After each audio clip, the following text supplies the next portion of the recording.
શ્રદ્ધા અને આસ્થાનું જે કેન્દ્ર બનેલું સાકરિયા ધામ. સાકરિયા ગામના ટ્રસ્ટીઓએ બ્રાહ્મણના મુખની અંદર સ્વયં ભગવાન બેઠા છે એવું વિચારી અને જે મારું સન્માન કર્યું, મારા માટે, મારા પરિવાર માટે અને બ્રહ્મત્વના માટે એમ ચોક્કસ કહું, શબ્દો નથી સાકરિયા માટે. દાદાના માત્ર શીશ ઝુકાવવાથી સર્વ મનોકામના અહીંયા પૂર્ણ થાય છે. અરવલ્લી જિલ્લાના પાવન સાકરિયા ધામે બિરાજમાન સ્વયંભૂ હનુમાનજી મંદિરના જીર્ણોદ્ધાર મહોત્સવનો ભવ્ય અને દિવ્ય માહોલ જોવા મળી રહ્યો છે.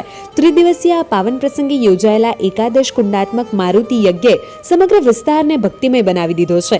આ યજ્ઞે મુખ્ય આચાર્ય ભાગવતાચાર્ય ડોક્ટર લાલાભાઈ વ્યાસે અરવલ્લી ન્યૂઝ સાથે ખાસ વાતચીત કરી હતી. ચાલો જાણીએ તેમને શું આશીર્વાદ આપ્યા. શ્રદ્ધા અને આસ્થાનું જે કેન્દ્ર બનેલું સાકરિયા ધામ. સાકરિયા ધામે આજે એક દિવ્ય શ્રવણ કે જે ભૂતોના ભવિષ્યથી જેવો આ કાર્યક્રમ કે જે આજે જે કળિયુગની અંદર આજે જે ભવ્યથી ભવ્ય જે સાકરિયા ધામે યોજાઈ રહ્યો છે. આજે સાકરિયા ગામ ને આખું ગુજરાત આજે ભક્તિના રંગે રંગાયું છે. આજે સમગ્ર પટાંગણ આજે ભક્તિના માહોલે ગુંજી ઉઠ્યું છે. સાથે જે દિવ્યક્ષણ જે છે, દિવ્યક્ષણના જે 3 દિવસની અંદર જે માણવા માટે અહીંયા હજારો જે ભક્તો છે અહીંયા ગુજરાતમાંથી ઉમટ્યા છે અને દાદાના દર્શન કરીને ધન્યતા અનુભવી રહ્યા છે. ત્યારે આ દિવ્યક્ષણને જે માણવા માટે, એના જે ઉજાગર કરવા માટે, એના દર્શન કરવા માટે ગુજરાતભરમાંથી, દેશભરમાંથી અહીંયા લોકો ઉપસ્થિત છે, ભક્તો ઉપસ્થિત છે. અને જમીનની અંદર આજે પહેલા દિવસે, પ્રથમ દિવસે જે મહાયાગનો જે પ્રારંભ કરવામાં આવ્યો છે, તેના જે મુખ્ય આચાર્ય ડોક્ટર લાલજી મહારાજ વ્યાસ જે આપણી સાથે ઉપસ્થિત, એમની સાથે વાત કરીશું.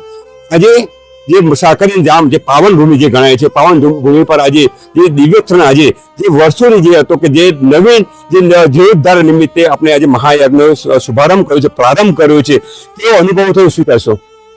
આમ કહેવાય છે કે અસ્વસ્થામાં બલિર્વાસો હનુમાંસ્ય વિભીષણ તપ પરશુરામસ્ય.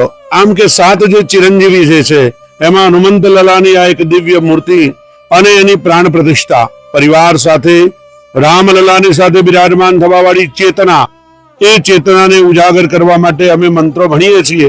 પણ અમને એમ ચોક્કસ લાગે છે કે અમારી મંત્ર શક્તિ એ ઉર્જા તો લાવે, પણ એ પૂર્વેની તમારા વડીલોએ અહીંયા બિરાજમાન કરેલા હનુમંત લલાની જે ઉર્જા છે એ ઉર્જા કદાચ અમારા હૃદયમાં આવી અને અમને મંત્રો ભણાવતી હોય એવી અમને પ્રતીતિ થાય છે. આ જગ્યા અદ્ભુત છે અને આ જગ્યામાં રહેવા વાળી ચેતના વિશ્વ કલ્યાણ કરવા વાળી બને એમ છે.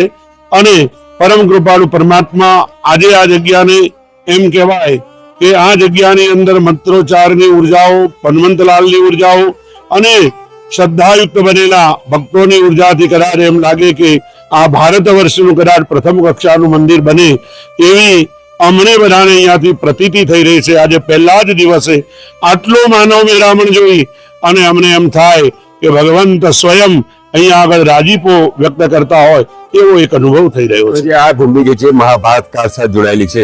સાથે સ્વયંભૂ અને જે સૂતર આરંભની આ પ્રતિમા છે જે ગુજરાતની અંદર એક માત્ર છે ને ભારતની અંદર એક બીજા નંબરની છે. કેવો અનુભવ થાય, શું કહેશો? સુતેલી પ્રતિમાઓ તો એક પ્રયાગરાજ તીર્થની અંદર હનુમંત લલાની છે અને ત્યાં એક કહેવત છે કે વર્ષા ઋતુની અંદર જયારે વરસાદ આવે અને હનુમાન લલાના ચરણનું પ્રક્ષાલન કરે અને ત્યાર પછી માં ગંગાજીની અંદર ઓટ આવે અને વિશ્વમાં જયારે હાનિ થવાની હોય તો હનુમંતલાલ ત્યાં પ્રત્યક્ષ પોતાનું પ્રમાણ, પોતાના જલ, પોતાના ચરણે જયારે જલ આવે ત્યારે હનુમંત લલા ગંગાજીને પણ જયારે એમ કહે કે માં આ વિશ્વને બચાવજે. એ જ પ્રમાણે આપણા ગુજરાતનું આ એક દિવ્ય ભવ્ય મંદિર કે અહીંયા આગળ એવા અનેક ચમત્કારો થયા છે કે જે ચમત્કારો આજે પ્રયાગરાજ તીર્થ, સાકરિયા ધામ એ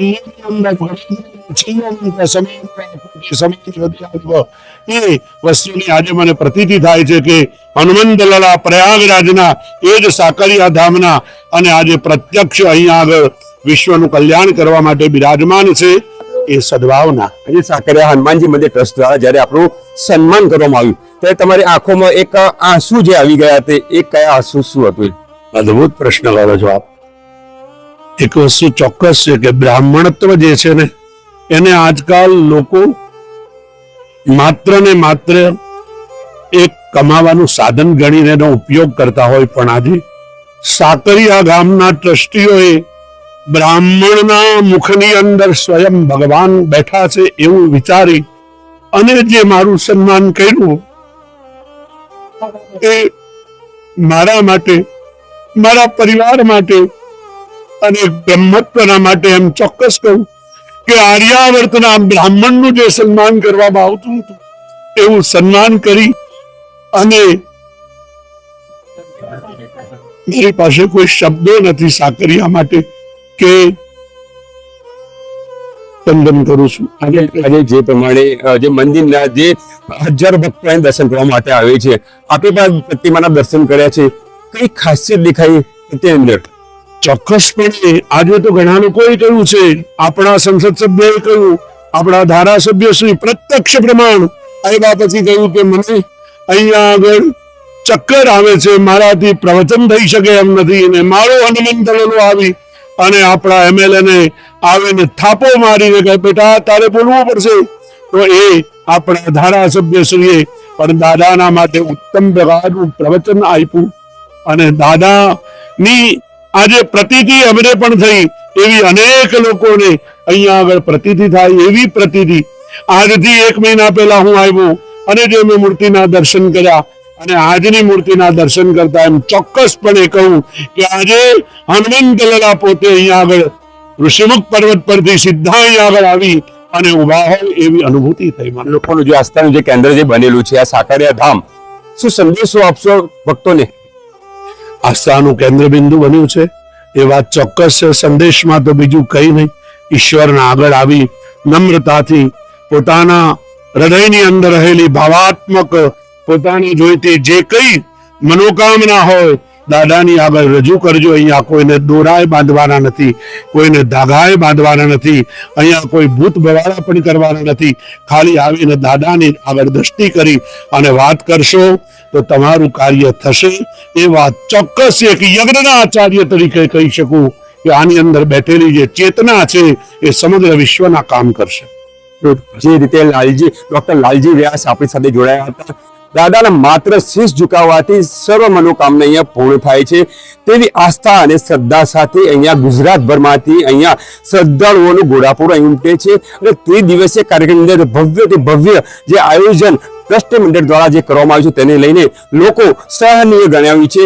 જે પ્રમાણે વાત કરવામાં આવે તો ગુજરાતના એકમાત્ર અને ગુજરાત ભારતની અંદર જે બીજા ઘણા હતા જે એક જે હનુમાનજી પ્રતિમાના દર્શન કરવા માટે આજે ઘોડાપુર ઉમટ્યું છે અને 3 દિવસીય કાર્યક્રમની અંદર મોટી સંખ્યાની અંદર અહીંયા ભાવિ ભક્તો ઉમટે તેવી અહીંયા સંભાવના ટ્રસ્ટ મંડળ કરી રહ્યું છે.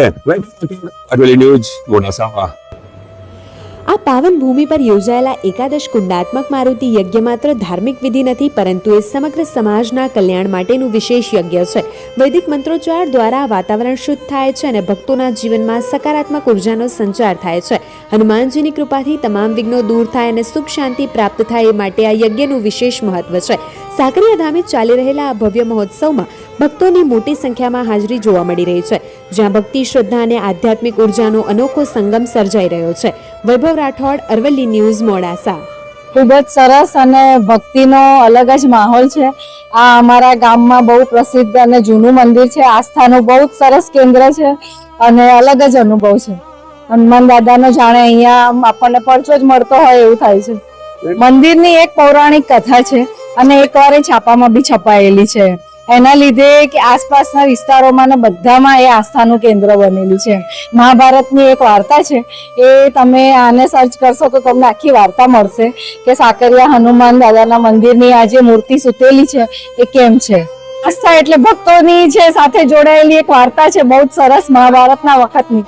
આસ્થા એ ભાવનો વિષય છે એટલે હું વ્યક્ત નહીં કરી શકું એને શબ્દોમાં.